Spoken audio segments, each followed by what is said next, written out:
ఇక కూర్చొని ఏదో మాట్లాడుతుంటారు. We just have to ignore them అంతే. ఇది ఇప్పటి నుంచి కాదండి. 2009 నుంచి చూస్తున్నాము. రాజకీయాల్లోకి వచ్చినప్పటి నుంచి ఇది ఉంది. ముందు లేదు. ఎప్పుడైతే హ్మ్. వీళ్ళు రాజకీయాల్లోకి వచ్చారో అప్పుడు స్టార్ట్ అయింది ఇది.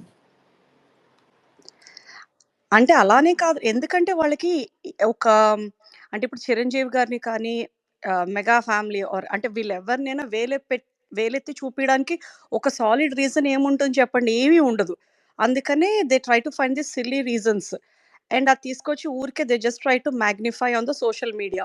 అన్‌ఫార్చునేట్‌లీ మనం ఎవరైనా if we fall prey to that ఇంక దాన్ని they just try to magnify it and మధ్యలో మనకి రిఫ్ట్ క్రియేట్ చేయడానికి తప్ప, దానివల్ల వాళ్ళు అర్థం చేసుకుందేంటంటే అట్ ద ఎండ్ వాళ్ళందరూ ఒక్కటి.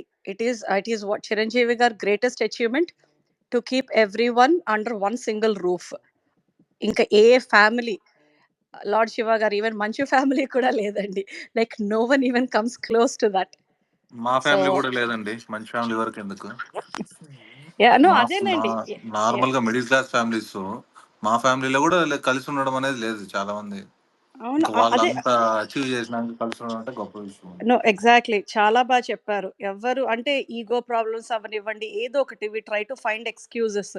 ఒక 4 ఫ్యామిలీస్ కలిసి కూర్చొని లంచ్ చేయడానికి 100 ఎక్స్‌క్యూజెస్ ఉంటాయి. అలాంటిది ఆయన అంత అంత అకాంప్లి